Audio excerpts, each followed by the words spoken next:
അധ്യായം 25. സാമുവലിൻ്റെ മരണം. സാമുവൽ മരിച്ചു. ഇസ്രായേൽ ഒരുമിച്ചുകൂടി അവനെ ഓർത്ത് വിലപിച്ചു. റാമായിലുള്ള സ്വന്തം ഭവനത്തിൽ അവനെ സംസ്കരിച്ചു. ദാവീദ് പാരാൻ മരുഭൂമിയിൽ പോയി പാർത്തു. ദാവീദും അബിഗായിലും. കാർമലിലെ ഒരു വ്യാപാരി മാവോനിലുണ്ടായിരുന്നു. വലിയ ധനികനായിരുന്നു.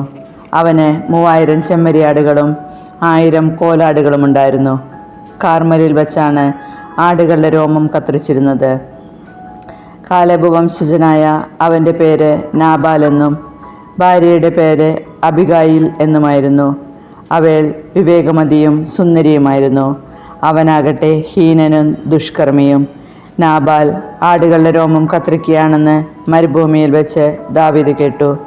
അവൻ 10 ചെറുപ്പക്കാരെ വിളിച്ച് കാർമലിൽ ചെന്ന് നാബാലിനെ എൻ്റെ പേരിൽ അഭിവാദനം ചെയ്യുക എന്ന് പറഞ്ഞയച്ചു. നിങ്ങൾ ഇപ്രകാരം പറയണം: നിനക്ക് സമാധാനം, നിന്റെ ഭവനത്തിനും നിനക്കുള്ള സകലതിനും സമാധാനം. നിനക്ക് ആടുകളുടെ രോമം കത്തിരിക്കുന്നവരുണ്ടെന്ന് ഞാൻ അറിയുന്നു. കാർമലിലായിരുന്ന കാലമെല്ലാം നിന്റെ ഇടയന്മാർ ഞങ്ങളുടെ കൂടെയായിരുന്നു. ഞങ്ങൾ അവർക്ക് ഒരു ഉപദ്രവവും ചെയ്തില്ല. അവർക്ക് നഷ്ടമൊന്നും വന്നതുമില്ല. നിന്റെ ഭൃത്യന്മാരോട് ചോദിച്ചാൽ അവർ ഇത് പറയും. അതിനാൽ എൻ്റെ ദാസന്മാരോട് പ്രീതി കാണിക്കണം. ഒരു വിശേഷ ദിവസമാണ് ഞങ്ങൾ വരുന്നത്. നിന്റെ പുത്രനായ ദാവീദിനും നിന്റെ ദാസന്മാർക്കും നിന്റെ കൈവശമുള്ളത് തരണമെന്ന് അപേക്ഷിക്കുന്നു. ദാവീദിൻ്റെ ദാസന്മാർ ചെന്ന് ഇത് അവൻ്റെ നാമത്തിൽ നാബാലിനോട് പറഞ്ഞിട്ട് കാത്തുനിന്നു. നാബാൽ അവരോട് ചോദിച്ചു: ആരാണ് ഈ ദാവീദ്? ജസ്സയുടെ പുത്രൻ ആരാണ്? യജമാനന്മാരിൽ നിന്ന് തെറ്റിപ്പിരിഞ്ഞു പോകുന്ന ഭൃത്യന്മാർ ഇക്കാലത്ത് ധാരാളമുണ്ട്. എൻ്റെ ആടുകളുടെ രോമം കത്തിരിക്കുന്നവർക്കായി ഒരുക്കിയിട്ടുള്ള ഇറച്ചിയും അപ്പവും വെള്ളവും എടുത്ത് എവിടെ നിന്ന് വരുന്നുവെന്ന് പോലും അറിഞ്ഞുകൂടാത്തവർക്ക് കൊടുക്കണമെന്നോ? അവർ തിരിച്ചു വന്ന് എല്ലാ വിവരവും ദാവീദിനെ അറിയിച്ചു. അവൻ അവരോട് പറഞ്ഞു: ഓരോരുത്തരും വാൾ അരയിൽ കെട്ടുവിൻ. അവർ അങ്ങനെ ചെയ്തു. ദാവീദും വാളെടുത്തു. 400 പേർ അവനോടുകൂടെ പോയി. 200 പേർ ഭാണ്ഡങ്ങൾ സൂക്ഷിക്കാൻ അവിടെ തങ്ങി. അതിനിടയ്ക്ക് ഭൃത്യന്മാരിലൊരുവൻ നാബാലിൻ്റെ ഭാര്യ അബിഗായിലിനോട് പറഞ്ഞു: യജമാനെ അഭിവാദനം ചെയ്യാൻ ദാവീദ് മരുഭൂമിയിൽ നിന്ന് ദൂതന്മാരെ അയച്ചിരുന്നു. എന്നാൽ അവൻ അവരെ ശകാരിച്ചയച്ചു. അതേസമയം അവർ നമുക്ക് വലിയ ഉപകാരികളായിരുന്നു. ഞങ്ങൾ വയലിൽ അവരോടുകൂടെ വസിച്ചിരുന്ന കാലത്തൊരിക്കലും അവർ ഞങ്ങളെ ഉപദ്രവിച്ചിട്ടില്ല. ഞങ്ങൾക്കൊന്നും നഷ്ടപ്പെട്ടതുമില്ല. ആടുകളെ മേയിച്ചുകൊണ്ട് അവരോടുകൂടെ ആയിരുന്നപ്പോഴൊക്കെ രാവും പകലും അവർ ഞങ്ങൾക്കൊരു കോട്ടയായിരുന്നു. എന്തു ചെയ്യണമെന്ന് ആലോചിച്ച് തീരുമാനിക്കുക. യജമാനനും കുടുംബത്തിനും ദ്രോഹം ചെയ്യാൻ അവർ തീരുമാനിച്ചിരിക്കുന്നു. യജമാനൻ ദുസ്വഭാവനാകൊണ്ട് അവനോട് ആർക്കും ഇത് പറയാനാവില്ല. അബിഗായിൽ തിടുക്കത്തിൽ 200 അപ്പവും 2 തോൽക്കുടം വീഞ്ഞും പാകം ചെയ്ത 5 ആടും 5 കുട്ട മലരും 100 ഉണക്കമുന്തിരിക്കുലയും അത്തിപ്പഴം കൊണ്ടുള്ള 200 അടയും എടുത്ത് കഴുതപ്പുറത്ത് കയറ്റി. അവൾ ഭൃത്യരോട് പറഞ്ഞു: നിങ്ങൾ മുൻപേ പോവുക, ഞാനിതാ വരുന്നു. അവൾ ഭർത്താവായ നാബാലിനെ അറിയിച്ചില്ല. അവൾ കഴുതപ്പുറത്ത് കയറി മലയടിവാരത്തിലേക്ക് ഇറങ്ങിച്ചെല്ലുമ്പോൾ ദാവീദും അനുയായികളും എതിരെ വരുന്നത് കണ്ടു. ദാവീദ് പറയുകയായിരുന്നു: മരുഭൂമിയിൽ അവനുണ്ടായിരുന്നതൊക്കെ ഞാൻ കാത്തു സൂക്ഷിച്ചത് വെറുതെയായി. അവൻ്റെ വക യാതൊന്നും നഷ്ടപ്പെട്ടില്ല. അവനാകട്ടെ എന്നോട് നന്മയ്ക്ക് പകരം തിന്മ ചെയ്തു. അവൻ്റെ ആളുകളിൽ ഒരുവനെയെങ്കിലും പുലരും വരെ ജീവനോടിരിക്കാൻ ഞാൻ അനുവദിച്ചാൽ ദൈവം ദാവീദിൻ്റെ ജീവൻ എടുത്തുകൊള്ളട്ടെ. ദാവീദിനെ കണ്ടപ്പോൾ അബിഗായിൽ തിടുക്കത്തിൽ കഴുതപ്പുറത്തു നിന്നിറങ്ങി അവൻ്റെ മുൻപിൽ സാഷ്ടാംഗം നമസ്കരിച്ചു. അവൾ അവൻ്റെ കാൽക്കൽ വീണ് പറഞ്ഞു: പ്രഭോ, ഈ തെറ്റ് എൻ്റെ മേലായിരിക്കട്ടെ. അങ്ങയുടെ ഈ ദാസിയെ സംസാരിക്കാൻ അനുവദിച്ചാലും ഈ ദാസിയുടെ വാക്കുകൾ കേൾക്കണമേ. ദുസ്വഭാവനായ ഈ നാബാലിനെ അങ്ങ് പരിഗണിക്കരുതേ. പേരുപോലെ തന്നെ സ്വഭാവവും. നാബാൽ എന്ന പേര് അർത്ഥമാക്കുന്നത് പോലെ ഭോഷത്വമേ അവൻ പ്രവർത്തിക്കുകയുള്ളൂ. അങ്ങ് അയച്ച ആൾക്കാരെ ഈ ദാസി കണ്ടില്ല. പ്രഭോ, അങ്ങയുടെ കൈകൊണ്ടുള്ള രക്തച്ചൊരിച്ചിലും പ്രതികാരവും കർത്താവ് തടഞ്ഞതുകൊണ്ട് കർത്താവും അങ്ങുമാണ്. അങ്ങയുടെ ശത്രുക്കളും അങ്ങയുടെ നാശം അന്വേഷിക്കുന്നവരും നാബാലിനെ പോലെ ആയിത്തീരട്ടെ. ഇപ്പോൾ അങ്ങയുടെ ദാസി കൊണ്ടുവന്നിരിക്കുന്ന കാഴ്ച സ്വീകരിച്ച് അനുചരന്മാർക്ക് നൽകിയാലും ഈ ദാസിയോടെ അപരാധം ക്ഷമിക്കണമേ. കർത്താവ് അങ്ങേക്ക് വിശ്വസ്തമായ ഒരു ഭവനം പണിയും. എന്തെന്നാൽ കർത്താവിന് വേണ്ടിയാണ് അങ്ങ് യുദ്ധം ചെയ്യുന്നത്. ആയുഷ്കാലത്തൊരിക്കലും അങ്ങിൽ തിന്മയുണ്ടാവുകയില്ല. ആർ അങ്ങയെ പിന്തുടർന്ന് ജീവഹാനി വരുത്താൻ ശ്രമിച്ചാലും അങ്ങയുടെ പ്രാണനെ ദൈവമായ കർത്താവ് നിധി എന്ന പോലെ സൂക്ഷിച്ചുകൊള്ളും. അങ്ങയുടെ ശത്രുക്കളുടെ ജീവനാകട്ടെ കവണയിൽ നിന്നെന്ന പോലെ അവിടുന്ന് തെറിപ്പിച്ചു കളയും. കർത്താവ് വാഗ്ദാനം ചെയ്തിരിക്കുന്ന എല്ലാ നന്മയും പൂർത്തിയാക്കി അങ്ങയെ ഇസ്രായേൽ രാജാവാക്കും. അപ്പോൾ കാരണമില്ലാതെ രക്തം ചിന്തിയെന്നോ സ്വന്തം കൈകൊണ്ട് പ്രതികാരം ചെയ്തെന്നോ ഉള്ള വ്യതയും മനസാക്ഷിത്വം അങ്ങേക്ക് ഉണ്ടാവുകയില്ല. കർത്താവ് നന്മ വരുത്തുമ്പോൾ അങ്ങയുടെ ദാസിയെയും ഓർക്കണമേ. ദാവീദ് അബിഗായിലിനോട് പറഞ്ഞു, ഇന്ന് എൻ്റെ അടുത്തേക്ക് അയച്ച ഇസ്രായേലിൻ്റെ ദൈവമായ കർത്താവ് വാഴ്ത്തപ്പെടട്ടെ. രക്തച്ചൊരിച്ചിലിൽ നിന്നും സ്വന്തം കൈയാലുള്ള പ്രതികാരത്തിൽ നിന്നും എന്നെ ഇന്ന് തടഞ്ഞ നീയും നിന്റെ വിവേകവും അനുഗ്രഹീതമാണ്. നീ ബന്ധപ്പെട്ട് എന്നെ എതിരേൽക്കാൻ വന്നില്ലായിരുന്നുവെങ്കിൽ നിന്നെ ഉപദ്രവിക്കുന്നതിൽ നിന്ന് എന്നെ തടഞ്ഞ ഇസ്രായേലിൻ്റെ ദൈവമായ കർത്താവാണ്. നേരം പുലരുമ്പോഴേക്കും ഒരൊറ്റ പുരുഷൻ പോലും നാബാലിനെ അവശേഷിക്കുകയില്ലായിരുന്നു. അവൾ കൊണ്ടുവന്നത് ദാവീദ് സ്വീകരിച്ചു. അവൻ പറഞ്ഞു, സമാധാനത്തോടെ വീട്ടിലേക്ക് പോയിക്കൊള്ളുക. നിന്റെ വാക്ക് ഞാൻ ശ്രവിച്ചിരിക്കുന്നു, നിന്റെ അപേക്ഷ ഞാൻ സ്വീകരിച്ചിരിക്കുന്നു. അബിഗായിൽ നാബാലിൻ്റെ അടുത്തെത്തി. അവൻ തൻ്റെ വീട്ടിൽ രാജകീയമായ ഒരു വിരുന്ന് നടത്തുകയായിരുന്നു. വളരെയധികം മദ്യപിച്ചിരുന്നതിനാൽ അവൻ ഉന്മത്തനായിരുന്നു. പ്രഭാതം വരെ അവൾ യാതൊന്നും അവനോട് പറഞ്ഞില്ല. നാബാലിന് രാവിലെ ലഹരി ഇറങ്ങിയപ്പോൾ അവൾ ഇക്കാര്യം അവനോട് പറഞ്ഞു. അത് കേട്ട് ഹൃദയം മരവിച്ച് അവൻ ശിലാതുല്യനായി തീർന്നു. ഏകദേശം 10 ദിവസം കഴിഞ്ഞപ്പോൾ കർത്താവ് നാബാലിനെ ശിക്ഷിച്ചു. അവൻ മരിച്ചു. നാബാലിൻ്റെ മരണവാർത്ത കേട്ടപ്പോൾ ദാവീദ് പറഞ്ഞു, അവൻ എന്നോട് കാണിച്ച നിന്ദയ്ക്ക് പകരം ചോദിക്കുകയും അവിടുത്തെ ദാസനെ തിന്മയിൽ നിന്ന് രക്ഷിക്കുകയും ചെയ്ത കർത്താവ് വാഴ്ത്തപ്പെടട്ടെ. നാബാലിൻ്റെ ദുഷ്ടത കർത്താവ് അവൻ്റെ തലയിലേക്ക് തന്നെ അയച്ചിരിക്കുന്നു. അനന്തരം അബിഗായിലിനെ ഭാര്യയാക്കാനുള്ള ഉദ്ദേശത്തോടെ അവളോട് സംസാരിക്കാൻ ദാവീദ് ദൂതന്മാരെ അയച്ചു.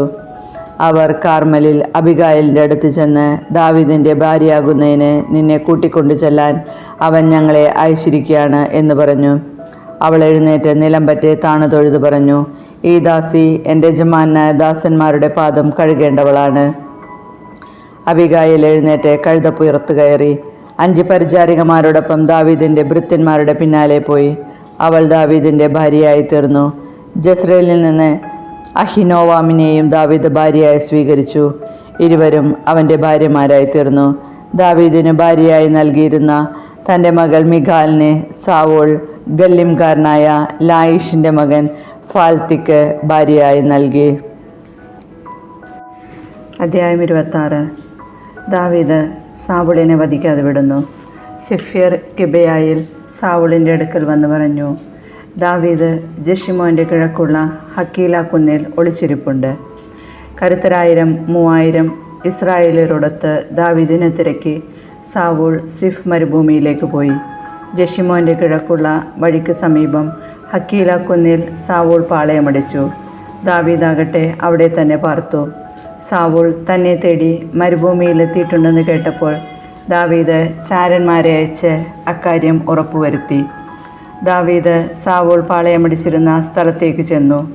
സാവൂൾ തൻ്റെ സൈന്യാധിപനും നേറിൻ്റെ മകനുമായ അബ്നേറിനോടൊത്ത് കിടക്കുന്ന സ്ഥലം ദാവീദ് കണ്ടെത്തി. സാവൂൾ കൂടാരത്തിനുള്ളിൽ കിടക്കുകയായിരുന്നു. പട്ടാളക്കാർ അവന് ചുറ്റും പാളയമടിച്ചിരുന്നു. ദാവീദ് ഹിത്തിനായ അഹിമലേക്കിനോടും സെരുയായുടെ മകൻ യോവാബിൻ്റെ സഹോദരനുമായ അബിഷായിയോടും ചോദിച്ചു, സാവൂളിൻ്റെ പാളയത്തിലേക്ക് എന്നോടുകൂടെ നിങ്ങളിൽ ആര് പോരും? അബിഷായി പറഞ്ഞു, ഞാൻ പോരാം. ദാവീദും അബിഷായിയും രാത്രിയിൽ സൈന്യത്തിൻ്റെ അടുത്തെത്തി. സാവൂൾ തൻ്റെ കുന്തം തലയ്ക്കൽ കുത്തി നിർത്തിയിട്ട് കൂടാരത്തിൽ കിടക്കുകയായിരുന്നു. അബ്നേറും പടയാളികളും ചുറ്റും കിടന്നിരുന്നു. അബിഷായി ദാവീദിനോട് പറഞ്ഞു, നിന്റെ ശത്രുവിനെ ദൈവം ഇന്ന് നിന്റെ കയ്യിൽ ഏൽപ്പിച്ചിരിക്കുന്നു. ഞാൻ അവനെ കുന്തം കൊണ്ട് ഒറ്റക്കുത്തിന് നിലത്ത് തറയ്ക്കാം. രണ്ടാമതൊന്നുകൂടി കുത്തേണ്ടി വരില്ല. ദാവീദ് അബിഷായിയോട് പറഞ്ഞു, അവനെ കൊല്ലരുത്. കർത്താവിൻ്റെ അഭിഷിക്തനെതിരെ കരമുയർത്തിയിട്ട് നിർദോഷനായിരിക്കാൻ ആർക്ക് കഴിയും? കർത്താവാണെ, അവിടുന്ന് അവനെ ശിക്ഷിച്ചുകൊള്ളും. യഥാകാലം അവൻ മരിക്കുകയോ യുദ്ധത്തിൽ വധിക്കപ്പെടുകയോ ചെയ്യും. കർത്താവിൻ്റെ അഭിഷിക്തൻ്റെ മേൽ കൈവയ്ക്കുന്നതിൽ നിന്ന് അവിടുന്ന് എന്നെ തടയട്ടെ. ഇപ്പോൾ അവൻ്റെ തലയ്ക്കിലുള്ള കുന്തവും കൂജയും എടുത്തുകൊണ്ട് നമുക്ക് പോകാം. സാവൂളിൻ്റെ തലയ്ക്കിൽ നിന്ന് കുന്തവും കൂജയും എടുത്ത് അവർ പോയി. ആരും കണ്ടില്ല, അറിഞ്ഞുമില്ല, ആരും ഉണർന്നതുമില്ല. കർത്താവ് അവരെ ഗാഢനിദ്രയിൽ ആഴ്ത്തിയിരുന്നു. ദാവീദ് അപ്പുറത്ത് കടന്ന് സാവൂളിൽ നിന്ന് വളരെ ദൂരെ ഒരു മലമുകളിൽ കയറി നിന്നു. അവൻ പട്ടാളക്കാരോടും നേറിൻ്റെ മകനായ അബ്നേറിനോടും വിളിച്ചു ചോദിച്ചു, അബ്നേർ, നിനക്ക് കേൾക്കാമോ? അബ്നേർ ചോദിച്ചു, ശബ്ദമുണ്ടാക്കി രാജാവിനെ ശല്യപ്പെടുത്തുന്നത് ആരാണ്? ദാവീദ് അബ്നേറിനോട് ചോദിച്ചു, നീ ഒരു പുരുഷനാണോ? ഇസ്രായേലിൽ നിന്നെപ്പോലെ ആരുണ്ട്? എന്തുകൊണ്ട് നീ നിന്റെ യജമാനായ രാജാവിനെ കാത്തില്ല? നിന്റെ യജമാനായ രാജാവിനെ കൊല്ലാൻ ജനത്തിലൊരുവൻ അവിടെ വന്നിരുന്നല്ലോ. നീ ഈ ചെയ്തത് ഒട്ടും ശരിയായില്ല. തീർച്ചയായും നീ വധിക്കപ്പെടേണ്ടവനാണ്. കർത്താവിൻ്റെ അഭിഷിക്തനും നിന്റെ യജമാനുമായ രാജാവിനെ നീ കാത്തില്ല. രാജാവിൻ്റെ തലക്കിലിരുന്ന കുന്തവും കൂജയും എവിടെയെന്ന് നോക്കുക. സാവൂൾ ദാവീദിൻ്റെ സ്വരം തിരിച്ചറിഞ്ഞിട്ട് ചോദിച്ചു, മകനെ ദാവീദേ, ഇത് നിന്റെ സ്വരം തന്നെയോ? ദാവീദ് പറഞ്ഞു, രാജാവേ, എൻ്റെ സ്വരം തന്നെ. യജമാനായ അങ്ങ് എന്തിന് ഈ ദാസനെ തേടി നടക്കുന്നു? ഞാൻ എന്ത് ചെയ്തു? എന്ത് കുറ്റമാണ് എൻ്റെ പേരിലുള്ളത്? യജമാനായ രാജാവേ, ഈ ദാസൻ്റെ വാക്കുകൾ ശ്രവിച്ചാലും കർത്താവാണ് എനിക്കെതിരായി അങ്ങയെ തിരിച്ചുവിട്ടതെങ്കിൽ അവിടുന്ന് ഒരു കാഴ്ച സ്വീകരിക്കട്ടെ. മനുഷ്യരാണെങ്കിൽ അവർ കർത്താവിൻ്റെ മുമ്പാകെ ശപിക്കപ്പെട്ടവരാകട്ടെ. എന്തെന്നാൽ നീ പോയി അന്യദേവന്മാരെ സേവിക്കുക എന്ന് പറഞ്ഞ് കർത്താവിൻ്റെ അവകാശത്തിൽ എനിക്ക് പങ്കില്ലാതാകത്തക്കവണ്ണം അവർ എന്നെ ഇന്ന് പുറന്തള്ളിയിരിക്കുന്നു. ആകയാൽ എൻ്റെ രക്തം കർത്താവിൻ്റെ സന്നിധിയിൽ നിന്ന് അകലെ നിലത്ത് വീഴാതിരിക്കട്ടെ. മലകളിൽ കാട്ടുകോഴിയെ വേട്ടയാടുന്നവനെ പോലെ ഇസ്രായേൽ രാജാവ് എൻ്റെ ജീവനെ തേടി വന്നിരിക്കുന്നു. അപ്പോൾ സാവൂൾ പറഞ്ഞു, ഞാൻ തെറ്റ് ചെയ്തു പോയി. എൻ്റെ മകനെ ദാവീദേ, തിരിച്ചു വരിക. ഞാനിനി നിനക്ക് ഉപദ്രവം ചെയ്യുകയില്ല. എന്തെന്നാൽ ഇന്നെൻ്റെ ജീവൻ നിന്റെ കണ്ണിൽ വിലപ്പെട്ടതായി തോന്നി. ഞാൻ വിഡ്ഢിത്തം കാണിച്ചു. ഞാൻ വളരെയധികം തെറ്റ് ചെയ്തു പോയി. ദാവീദ് പറഞ്ഞു, രാജാവേ, ഇതാ കുന്തം. ദാസന്മാരിൽ ഒരുവൻ വന്ന് ഇത് കൊണ്ടുപോയിക്കൊള്ളട്ടെ. ഓരോരുത്തനും അവനവൻ്റെ നീതിക്കും വിശ്വസ്തതയ്ക്കും ഒത്തവണ്ണം കർത്താവ് പ്രതിഫലം നൽകുന്നു. ഇന്ന് കർത്താവ് അങ്ങയെ എൻ്റെ കയ്യിലേൽപ്പിച്ചു. എന്നാൽ അവിടുത്തെ അഭിഷിക്തനെതിരെ ഞാൻ കരമുയർത്തുകയില്ല. അങ്ങയുടെ ജീവൻ ഇന്നെനിക്ക് വിലപ്പെട്ടതായിരുന്നത് പോലെ എൻ്റെ ജീവൻ കർത്താവിൻ്റെ മുൻപിലും വിലപ്പെട്ടതായിരിക്കട്ടെ. എല്ലാ കഷ്ടതകളിൽ നിന്നും അവിടുന്ന് എന്നെ രക്ഷിക്കട്ടെ. സാവൂൾ ദാവീദിനോട് പറഞ്ഞു, എൻ്റെ മകനെ ദാവീദേ, നീ അനുഗ്രഹീതനാണ്. നീ ചെയ്യുന്ന എല്ലാ കാര്യങ്ങളിലും വിജയിക്കും. ദാവീദ് അവൻ്റെ വഴിക്ക് പോയി. സാവൂൾ കൊട്ടാരത്തിലേക്കും മടങ്ങി. അധ്യായം 27.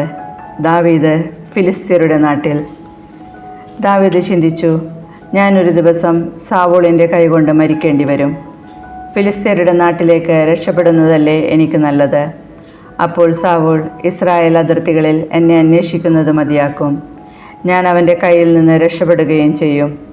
ദാവീദ് 600 അനുചരന്മാരോടൊത്ത് ഗത്തിലെ രാജാവും മാവോക്കിൻ്റെ മകനുമായ അക്കീഷിൻ്റെ അടുത്തേക്ക് പോയി. അവർ കുടുംബസമേതം ഗത്തിൽ അക്കീഷിനോടൊപ്പം വസിച്ചു. ദാവീദിനോടുകൂടെ അവൻ്റെ ഭാര്യമാരായ ജസ്രയേൽക്കാരി അഹിനോവാമും നാബാലിൻ്റെ വിധവ കാർമലിലെ അബിഗയാലും ഉണ്ടായിരുന്നു. ദാവീദ് ഗത്തിലേക്ക് ഓടിപ്പോയെന്ന് സാവൂളിന് അറിവ് കിട്ടി. പിന്നെ സാവൂൾ അവനെ അന്വേഷിച്ചില്ല. ദാവീദ് അക്കീഷിനോട് പറഞ്ഞു, അങ്ങേക്ക് എന്നോട് പ്രീതിയുണ്ടെങ്കിൽ നാട്ടിൻ പുറത്തെവിടെയെങ്കിലും ഒരു സ്ഥലം തരിക. ഞാൻ അവിടെ താമസിച്ചു കൊള്ളാം. ഈ ദാസൻ എന്തിന് ഈ രാജകീയ നഗരത്തിൽ അങ്ങയോടൊത്ത് വസിക്കുന്നു? അക്കീഷ് അന്ന് തന്നെ സിഗ്ലാഗ് പ്രദേശം അവന് കൊടുത്തു. അതിനാൽ സിഗ്ലാഗ് ഇന്നും യൂദയ രാജാക്കന്മാർക്കുള്ളതാണ്. ദാവീദ് 1 വർഷവും 4 മാസവും ഫിലിസ്ത്യദേശത്ത് വസിച്ചു. തേലാം മുതൽ ഈജിപ്തിലേക്കുള്ള വഴിയിൽ ഷൂർ വരെയുള്ള പ്രദേശത്ത് വസിച്ചിരുന്ന ഗഷൂര്യരെയും ഗിർസ്യരെയും അമലേക്കിരെയും അവൻ അനുയായികളോടൊത്ത് ആക്രമിച്ചു. ദാവീദ് ആ ദേശം ആക്രമിച്ച് നശിപ്പിച്ചു. സ്ത്രീ പുരുഷ ഭേദമന്യേ എല്ലാവരെയും വധിച്ചു. ആടുമാടുകൾ, കഴുതകൾ, ഒട്ടകങ്ങൾ, വസ്ത്രങ്ങൾ എന്നിവ അപഹരിച്ച് അക്കീഷിൻ്റെ അടുക്കൽ മടങ്ങി വന്നു. നീ ഇന്ന് ആരെയാണ് ആക്രമിച്ചത് എന്ന് അക്കീഷ് ചോദിക്കുമ്പോൾ, യൂദായ്ക്ക് തെക്ക്, അല്ലെങ്കിൽ ജറാമല്യർക്ക് തെക്ക്, അതുമല്ലെങ്കിൽ കേന്യർക്ക് തെക്ക് എന്നൊക്കെ ദാവീദ് മറുപടി പറയുമായിരുന്നു. ദാവീദിൻ്റെ പ്രവൃത്തി ആരെങ്കിലും ഗത്തിൽ അറിയിക്കുമെന്ന് ഭയന്ന് അവൻ സ്ത്രീകളെയോ പുരുഷന്മാരെയോ ജീവനോടെ വിട്ടില്ല. ഫിലിസ്ത്യരുടെ നാട്ടിൽ വസിച്ചിരുന്ന കാലമത്രയും അവൻ ഇങ്ങനെ ചെയ്തു പോന്നു. അക്കീഷാകട്ടെ ദാവീദിനെ വിശ്വസിച്ചു. സ്വജനമായ ഇസ്രായേലരുടെ കഠിനമായ വെറുപ്പിന് സ്വയം പാത്രമായതിനാൽ അവൻ എന്നും തൻ്റെ ദാസനായിരിക്കുമെന്ന് അക്കീഷ് കരുതി. അധ്യായം 28. അക്കാലത്ത് ഫിലിസ്തീർ ഇസ്രായേലിനോട് യുദ്ധം ചെയ്യാൻ സേനകളൊരുക്കി. അക്കീഷ് ദാവീദിനോട് പറഞ്ഞു, നീയും അനുയായികളും എന്നോടൊത്ത് യുദ്ധത്തിന് പോരണം. ദാവീദ് അക്കീഷിനോട് പറഞ്ഞു, ശരി, അങ്ങയുടെ ദാസന് എന്ത് കഴിയുമെന്ന് അങ്ങേക്ക് കാണാം. അക്കീഷ് ദാവീദിനോട് പറഞ്ഞു, കൊള്ളാം, നീ എന്നും എൻ്റെ അംഗരക്ഷകനായിരിക്കും. സാവൂൾ മന്ത്രവാദിനിയുടെ അടുക്കൽ. സാമുവേൽ മരിച്ചിട്ട് അവൻ്റെ നഗരമായ റാമായിൽ സംസ്കരിക്കപ്പെടുകയും ഇസ്രായേലരെല്ലാം അവനെ ഓർത്ത് വിലപിക്കുകയും ചെയ്തു കഴിഞ്ഞിരുന്നു. സാവൂൾ എല്ലാ മന്ത്രവാദികളെയും ആഭിചാരകരെയും നാട്ടിൽ നിന്ന് പുറത്താക്കുകയും ചെയ്തിരുന്നു. ഫിലിസ്ത്യർ ഒരുമിച്ചുകൂടി ഷുനേമിൽ വന്ന് പാളയമടിച്ചു. സാവൂൾ ഇസ്രായേലരെല്ലാവരെയും സംഘടിപ്പിച്ച് ഗിൽബോവായിലും പാളയമടിച്ചു. സാവൂൾ ഫിലിസ്ത്യരുടെ പട്ടാളത്തെ കണ്ട് ഭയപ്പെട്ടു. മനസ്സ് അത്യധികം ഇളകിവശായി. അവൻ കർത്താവിനോട് ആരാഞ്ഞു. പക്ഷേ കർത്താവ് സ്വപ്നത്തിലൂടെയോ ഉറീമിലൂടെയോ പ്രവാചകന്മാരിലൂടെയോ ഉത്തരം നൽകിയില്ല. അപ്പോൾ സാവൂൾ ഭൃത്യന്മാരോട് പറഞ്ഞു, ഒരു മന്ത്രവാദിനിയെ അന്വേഷിക്കുക. ഞാൻ അവളുടെ ഉപദേശം തേടട്ടെ. എൻദോറിൽ ഒരു മന്ത്രവാദിനിയുണ്ടെന്ന് ഭൃത്യന്മാർ പറഞ്ഞു. സാവൂൾ വേഷപ്രച്ഛന്നനായി 2 പേരെ കൂട്ടി രാത്രിയിൽ അവളുടെ അടുത്തെത്തി പറഞ്ഞു, നിന്റെ മന്ത്രശക്തി കൊണ്ട് ഞാൻ ആവശ്യപ്പെടുന്നവനെ എൻ്റെ അടുക്കൽ കൊണ്ടുവരിക. അവൾ പറഞ്ഞു, സാവൂൾ മന്ത്രവാദിനികളെയും ആഭിചാരകരെയും നാട്ടിൽ നിന്ന് പുറത്താക്കിയെന്ന് നിനക്കറിയാമല്ലോ. പിന്നെ എന്തിന് എന്നെ കൊല്ലിക്കാൻ കെണിവെക്കുന്നു? ഇക്കാര്യത്തിൽ ഒരു ശിക്ഷയും നിനക്കുണ്ടാവുകയില്ലെന്ന് സാവൂൾ കർത്താവിൻ്റെ നാമത്തിൽ ആണിയിട്ട് അവളോട് പറഞ്ഞു. അവൾ ചോദിച്ചു, ഞാൻ ആരെയാണ് വരുത്തി തരേണ്ടത്? സാമുവേലിനെ വരുത്താൻ അവൻ ആവശ്യപ്പെട്ടു. സാമുവേലിനെ കണ്ടപ്പോൾ അവൾ ഉച്ചത്തിൽ നിലവിളിച്ചുകൊണ്ട് സാവൂളിനോട് ചോദിച്ചു, എന്തിനാണ് എന്നെ കബളിപ്പിച്ചത്? അങ്ങ് സാവൂളല്ലേ? രാജാവ് അവളോട് പറഞ്ഞു, ഭയപ്പെടേണ്ട, നീ എന്താണ് കാണുന്നത്? അവൾ പറഞ്ഞു, ഒരു ദേവൻ ഭൂമിയിൽ നിന്ന് കയറി വരുന്നതായി ഞാൻ കാണുന്നു. അവൻ വീണ്ടും ചോദിച്ചു, അവൻ്റെ രൂപം എങ്ങനെ? അവൾ പറഞ്ഞു, ഒരു വൃദ്ധനാണ് കയറി വരുന്നത്. അങ്കി ധരിച്ചിരിക്കുന്നു. അത് സാമുവലാണെന്ന് സാവൂളിന് മനസ്സിലായി. അവൻ സാഷ്ടാംഗം വീണു വണങ്ങി. സാമുവൽ അവനോട് ചോദിച്ചു, നീ എന്നെ വിളിച്ചു വരുത്തി ശല്യപ്പെടുത്തിയതെന്തിന്? അവൻ പറഞ്ഞു, ഞാൻ വലിയ പ്രതിസന്ധിയിലാണ്. ഫിലിസ്ത്യർ എനിക്കെതിരായി യുദ്ധം ചെയ്യുന്നു. ദൈവമാകട്ടെ എന്നിൽ നിന്ന് അകന്നുമിരിക്കുന്നു. അവിടുന്ന് പ്രവാചകന്മാരിലൂടെയോ സ്വപ്നത്തിലൂടെയോ എനിക്കുത്തരം നൽകുന്നില്ല. അതുകൊണ്ട് ഞാൻ എന്ത് ചെയ്യണമെന്ന് പറഞ്ഞു തരേണ്ടതിനാണ് അങ്ങയെ വിളിപ്പിച്ചത്. സാമുവൽ പറഞ്ഞു, കർത്താവ് നിന്നിൽ നിന്നകന്ന് നിനക്കെതിരായിരിക്കെ എന്തിനാണ് എന്നോട് ചോദിക്കുന്നത്? എന്നിലൂടെ അരുളി ചെയ്തതുപോലെ കർത്താവ് പ്രവർത്തിച്ചിരിക്കുന്നു. അവിടുന്ന് രാജ്യം നിന്നിൽ നിന്നെടുത്ത് നിന്റെ അയൽക്കാരനായ ദാവീദിന് കൊടുത്തിരിക്കുന്നു. കർത്താവിൻ്റെ സ്വരം നീ ശ്രവിച്ചില്ല. അമലേക്കിൻ്റെ മേൽ അവിടത്തേക്കുള്ള ഉഗ്രകോപം നീ നടപ്പിലാക്കിയില്ല. അതിനാലാണ് കർത്താവ് ഇപ്പോൾ നിന്നോട് ഇങ്ങനെ പ്രവർത്തിക്കുന്നത്. കൂടാതെ നിന്നോടൊപ്പം ഇസ്രായേലിനെയും കർത്താവ് ഫിലിസ്ത്യരുടെ കരങ്ങളിൽ ഏൽപ്പിക്കും. നീയും നിന്റെ പുത്രന്മാരും നാളെ എന്നോട് ചേരും. ഇസ്രായേൽ സൈന്യത്തെയും കർത്താവ് ഫിലിസ്ത്യരുടെ കരങ്ങളിൽ ഏൽപ്പിക്കും. സാവൂൾ പെട്ടെന്ന് നെടുനീളത്തിൽ നിലത്ത് വീണു. സാമുവലിൻ്റെ വാക്കുകൾ നിമിത്തം അത്യധികം ഭയപ്പെട്ടു. അന്ന് മുഴുവൻ ഭക്ഷണമൊന്നും കഴിക്കാതിരുന്നതിനാൽ അവൻ്റെ ശക്തി ചോർന്നുപോയി. ആ സ്ത്രീ സാവൂളിൻ്റെ അടുക്കൽ വന്നു.